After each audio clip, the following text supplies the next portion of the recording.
Hello and welcome to a very special Keep It Science episode. I'm Tim Gaunt, Chief Information Officer for Acorn Scientific Marketing. I have a little over 35 years of experience in the health food and natural product sector prior to my current role, and I'm your host of today's special topic, allergies. In particular, as we're coming up to what is informally known as Hay Fever Week, I think I know what the focus is going to be today.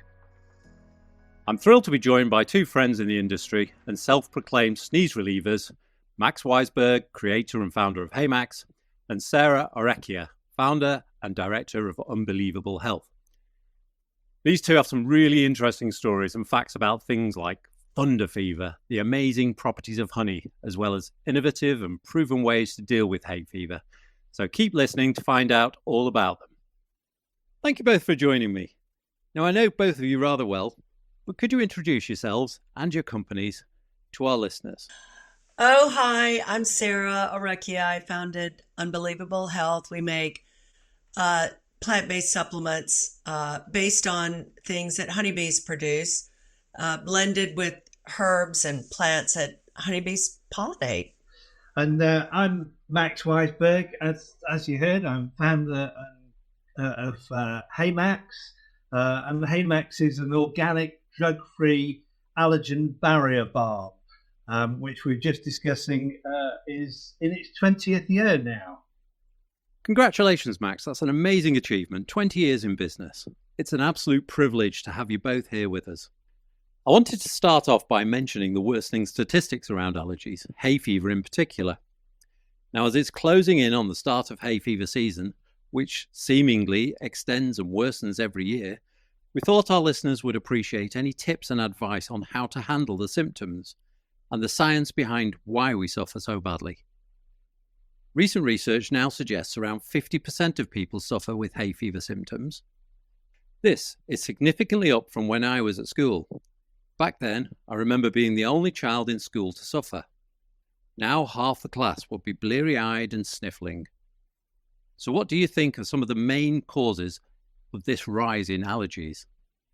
Yeah, sure. Well, first of all, just to confirm what you said, when I started 20 years ago, it's actually 1 in 5 people suffer from hay fever. And as you say, recent stats are showing that it's over half of us are suffering.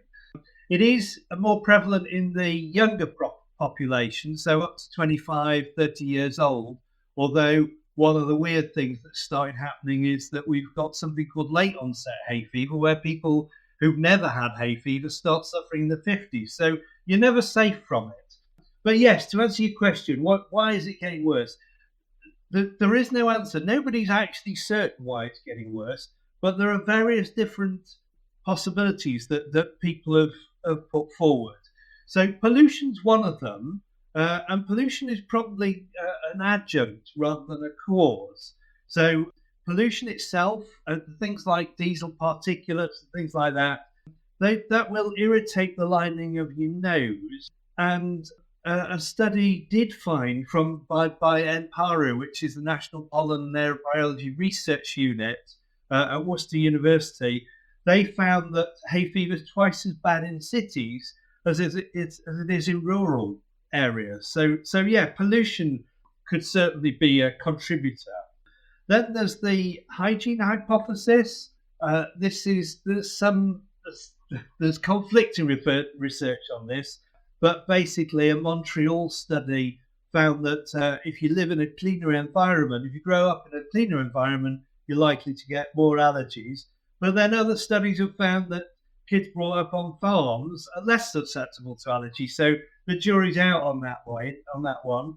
And then there's climate change, good old climate change. We're blaming it for everything, but climate change is definitely, there's more CO2 in the air, and more CO2 definitely encourages plants and trees to produce more pollen.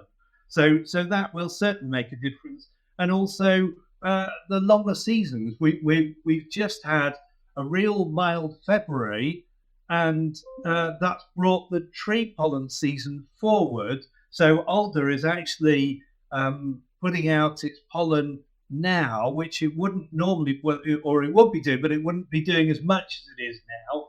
And the birch pollen season, which birch is a real problem for about a quarter of hay fever sufferers, that's going to be coming out 2 weeks early. So, that's definitely about climate change. Well, I think Max is so right. And of course, the main thing is the season just lasts longer. A couple of years ago or so, you wouldn't really be worrying about hay fever in the autumn, and people still do now. And then the late onset, I think, is very interesting. We hear this a lot. Myself, I started to suffer from really itchy, horrible, painful eyes about 2 years ago. And I went to an eye doctor and had all these tests run. And he said, "Oh, that's just hay fever," which I was really astonished by. But also, I think people slightly underestimate the power of a good diet and how that can affect allergies and hay fever. There are certain foods and things that we can discuss later which can really help improve the symptoms. And also there's some that can exacerbate the symptoms. So that, I think, is a very interesting angle. Most people only carry antibodies in their gut to bacteria and viruses, but apparently some also carry antibodies to triggers like pollen. So if something shakes up your immune system, that can trigger allergies and things like that. I don't know if you've ever read a book by Alana Cullen, which is called 10% Human, which is about, the microbiome is quite popular now, but she wrote it a while ago, and it is about the fact that 10% of our cells are actually human and the rest of them are bacteria and things. So, it's a long story, but she ended up taking lots of antibiotics after doing some work in the jungle, and that messed up her biome, and so she had several issues, one of which was hay fever. But yeah, so our microbiome is important for this. I think you've made a very good point about the antibiotics. They're just so prevalent and people use them so readily, and that does cause a really big problem with your gut and with your immune system. And I think people really underestimate the importance of the immune system when it comes to managing hay fever symptoms. You've also got sensitization, haven't you? So, the thing about, you've probably heard about people who get stung by a bee once and they're fine, and the second time they get stung by a bee, they've got a bit more of a reaction. It happens to me, actually. If I get stung by a bee now on my arm, it swells up quite a lot. And so I've been advised to be really, really careful, because you get more and more reactive to things. So as you get that could be one of the reasons why people get late onset hay fever, because they're reacting more and more to pollen that they never used to react to. Yeah, and there's certainly an immunoglobulin inside of this as well. IgE is very specific, and it reacts against certain pollens and other allergens as well. So you've got that coming into it. Similarly, things like asthma and hives as well. And they often say that people that suffer with hay fever are more inclined to be asthmatic at the same time. And that would sort of make sense then, that the IgE effect, the antibody effect, is affecting more than just hay fever. It's also linked to the asthma as well. And eczema, of course. Of course, yes. Yeah. We shouldn't forget that. It's really interesting you're talking about farmers finding hay fever not to be such a major problem. I have the exact opposite things. I grew up on a farm, and my father was constantly streaming with hay fever, baling hay, and really struggling with hay fever, and as did I. And eventually it caused us to move away from farming and come and live on the coast, because living by the coast does seem to be beneficial for hay fever sufferers. Yeah, well, the good thing about living by the coast is you've got less grass around, because half of the area is sea, isn't it? So absolutely, you tend to get grass growing on the sea. And the predominant wind direction is coming off the sea, which was great.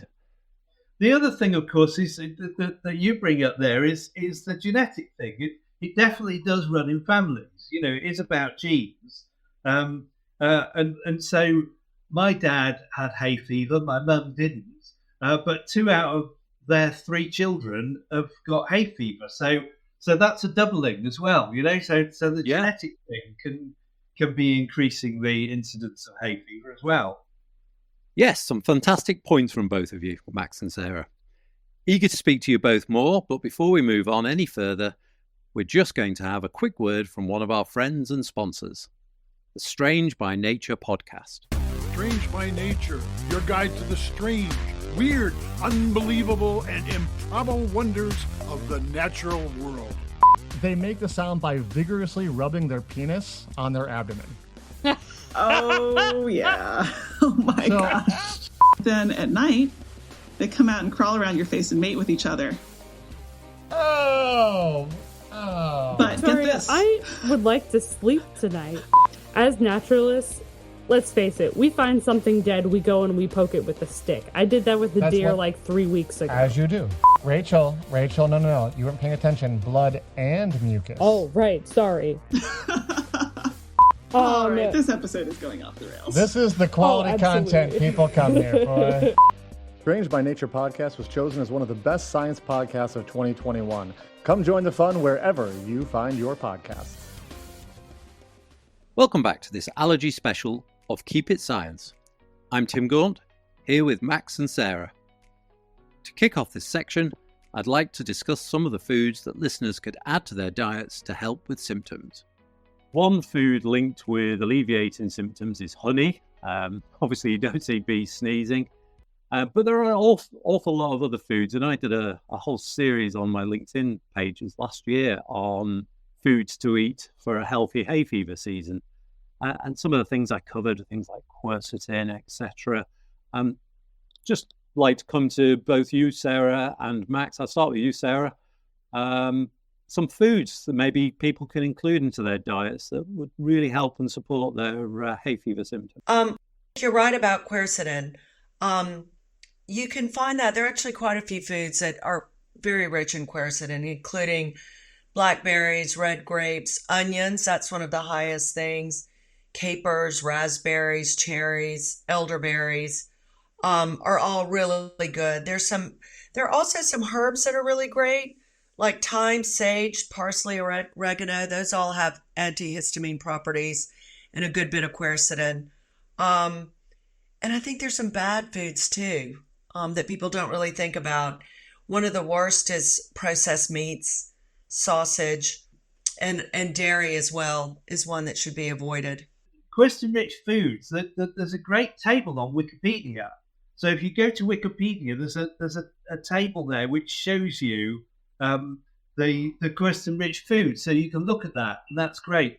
But the other thing you can do, and I know this isn't food, but I just thought I'd mention it, is that you can go to your local health food store and you can get a quercetin complex tablet. And the thing about quercetin is that if you have bromelain at the same time as you're eating the quercetin, so all those foods that Sarah mentioned, if you have a bit of pineapple at the same time, then that helps your body absorb the quercetin better.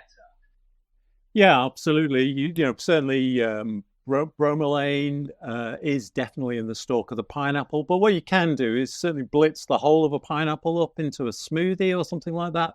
Sieve it, you're going to get that bromelain in there. And for anybody listening that's wondering what on earth is quercetin, it sounds very outer spacey. It's a weird sounding name.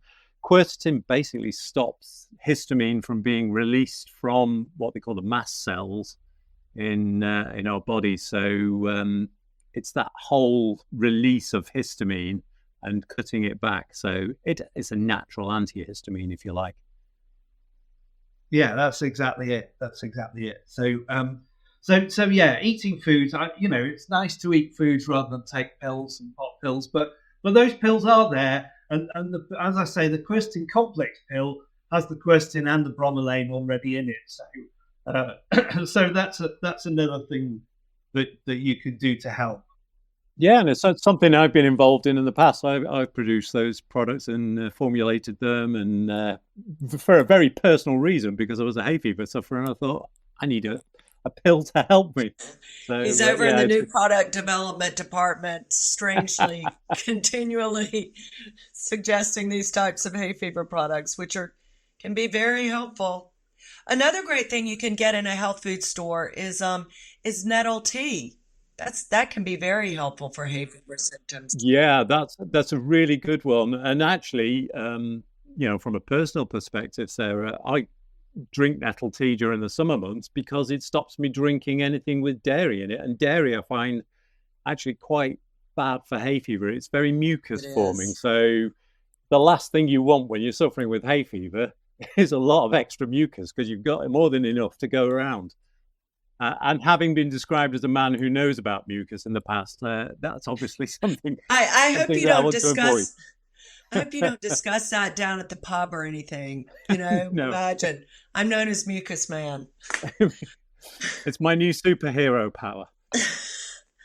A couple of years ago, I was reading about how you can take coriander and make a sort of coriander pesto, which helps to collate heavy metals in your system.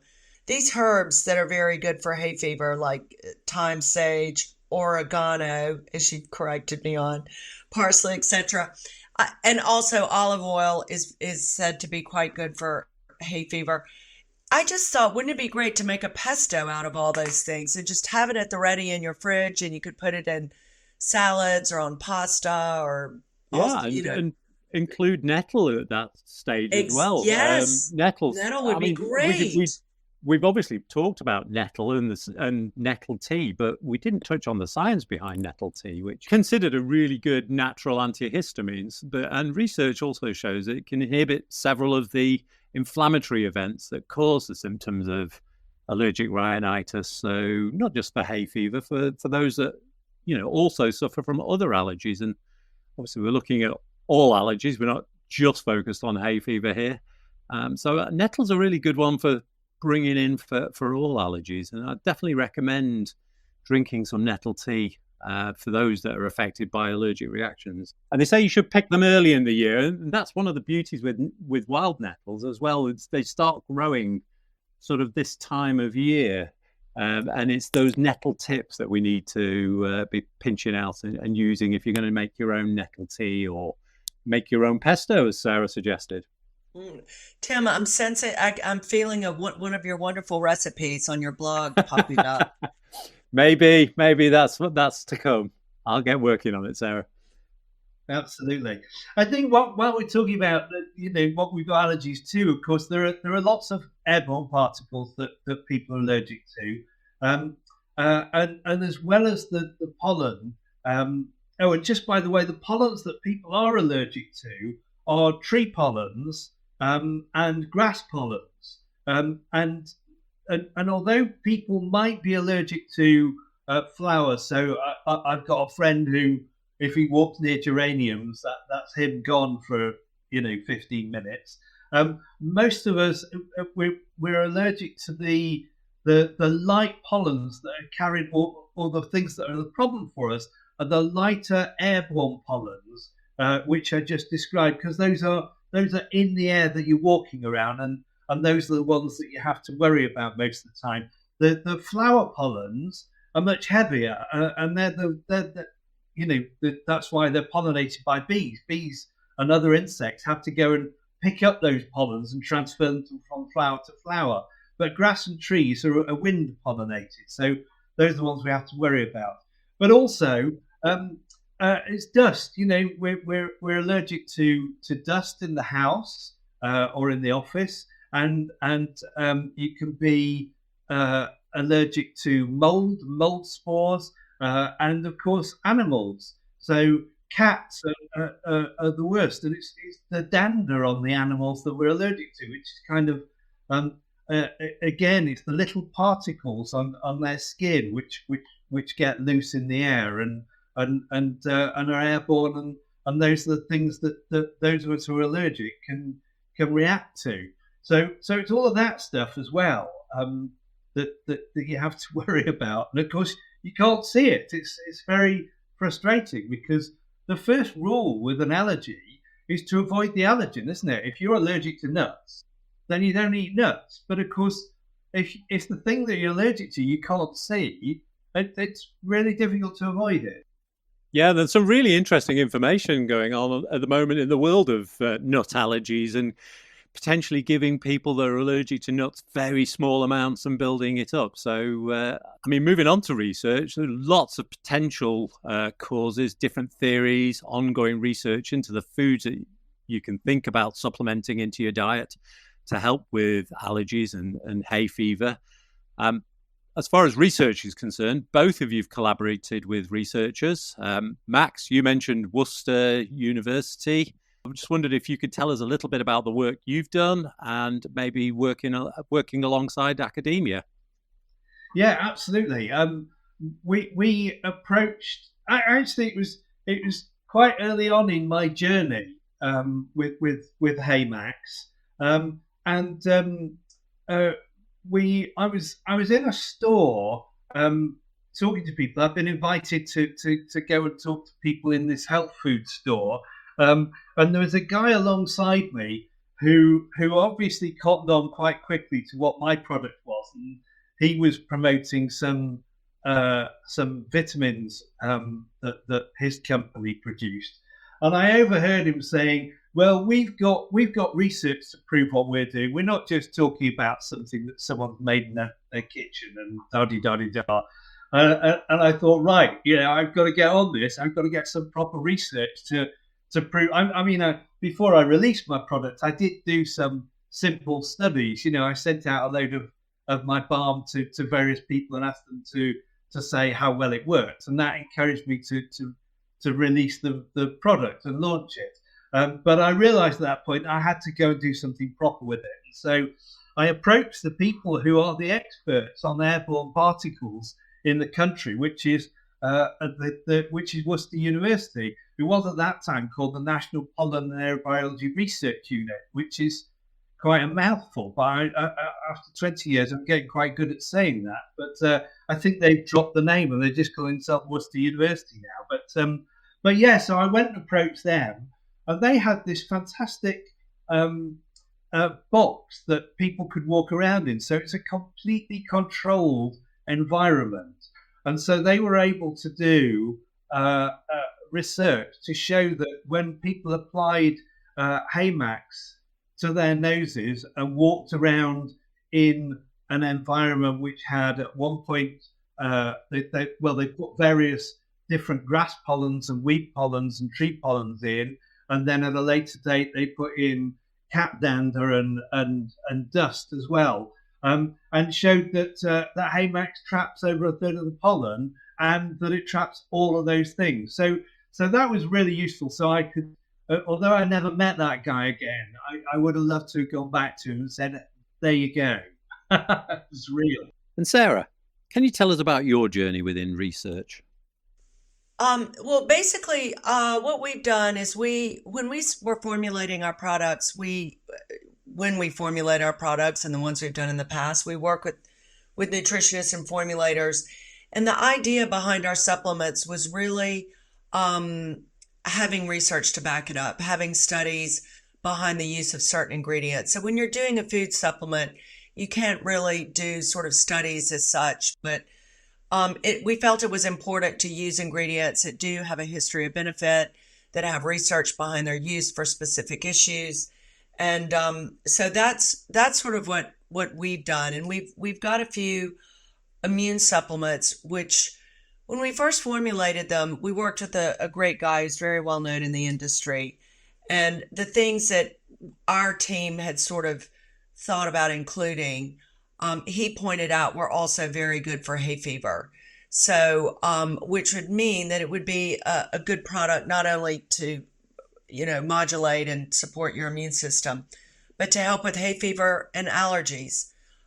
So some of those ingredients are some of the things that we spoke about, like black elderberry extract, which has studies behind its use for immunity and a bit for hay fever because it's very high in quercetin, and beet propolis as well, which has some studies behind its use for hay fever. And so it was actually really interesting when we were delving into all this research and discovering how important the immune system can be for managing allergy reactions. Finally, at Keep It Science, we always like to end with an interesting fact or story. So I'm going to put this question to both of you. I'll start with Max. Anything hay fever or allergy related, Max, that you'd like to mention? Well, you mentioned thunder fever at the beginning of this podcast, and thunder fever is a kind of a weird thing that goes on when we have storms.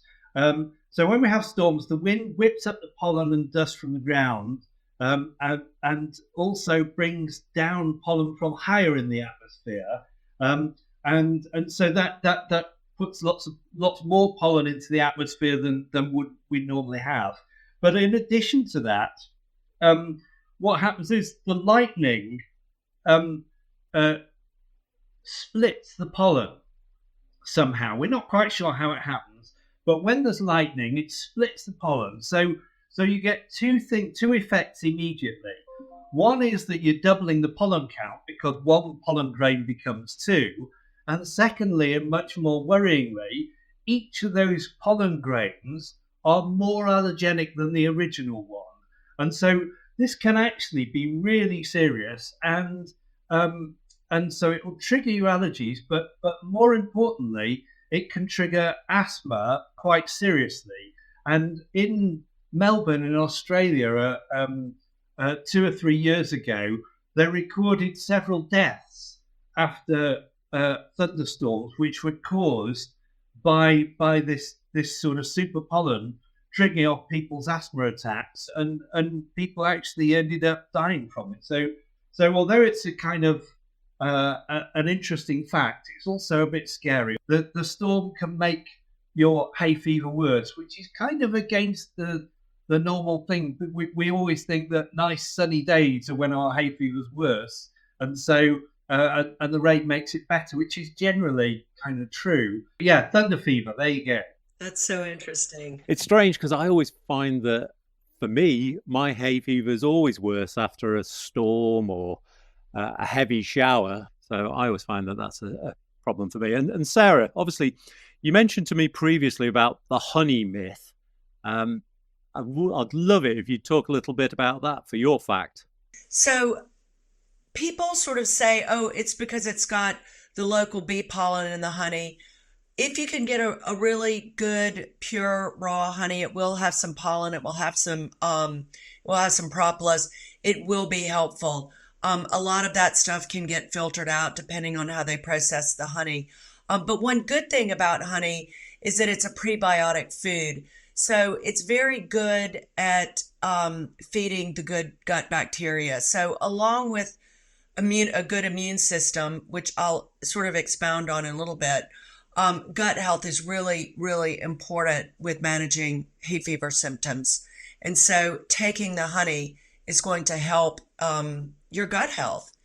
And people get a little confused about the immune system in hay fever. Basically, the histamine response is an overactive immune system. So it detects a pathogen, it detects these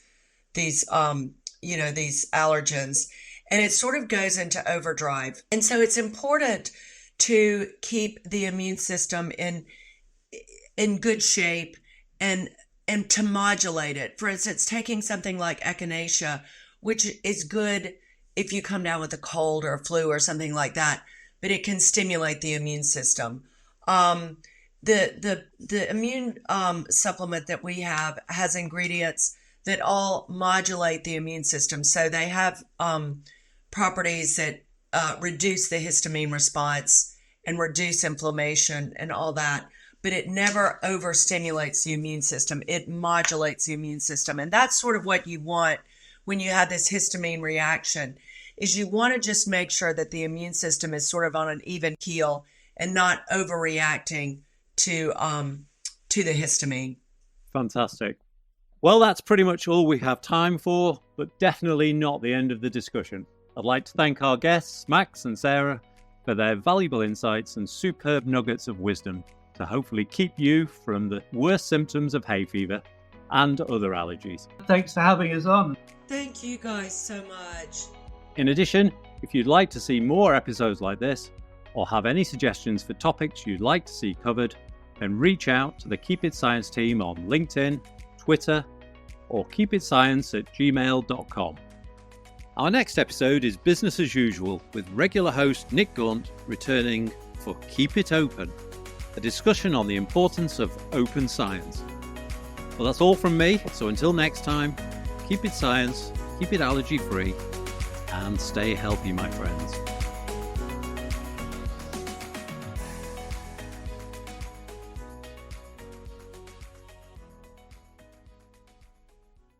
In a world where the tiniest elements make the biggest impact, where curiosity leads to groundbreaking discoveries, it's time to delve deeper than ever before. Welcome to Under the Microscope, the podcast that zooms into the captivating world of materials and nanoscience. With each episode, you meet a scientist working in the field of materials or nanoscience. On Under the Microscope, the scientist candidly talks about their career journey, their favorite research experiment, and their 3 wishes to improve the world. Check out Under the Microscope on your favorite podcast app.